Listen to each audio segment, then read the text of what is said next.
Aktual na video ito ng pakikipagbalita ng putok ng tropa ng 2nd Infantry Battalion ng Philippine Army sa Barangay San Mateo, Uson, Masbate, umaga nitong July 27.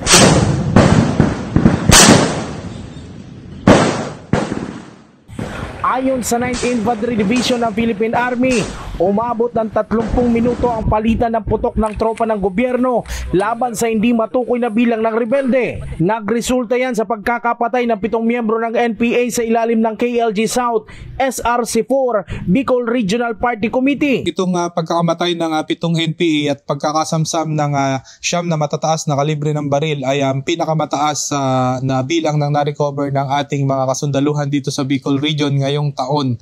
Isang linggo matapos maitalaga si Major General Aldwin Almase matapos yung ipagutos ang Focus Military Operations para tuluyan ng matuldukan ang armadong pakikibaka or ang insurensiyang dulot ng New People's Army. Na-recover din sa lugar ng pinangyarihan ang iba't ibang matataas na kalibre ng baril, kabilang ang 4 na M14 rifles, isang M653 rifle, isang Bushmaster rifle at iba pang personal na kagamitan ng grupo. Ayon din sa 9th ID Philippine Army, ang matagumpay na operasyon ay bahagi ng intensified focus monitoring na direktiba ng bagong talagang commander ng 9th Infantry Division na si Major General Aldwin I. Almase at nagpapahina sa mga natitira pang miyembro ng grupo sa rehiyon. Subalit hindi umano ito ang solusyon sa insurhensya. Patuloy ang kanilang pakiusap sa mga rebelde na magbalik loob sa pamahalaan at ibaba ang mga armas para sa permanenteng katahimikan sa rehiyon.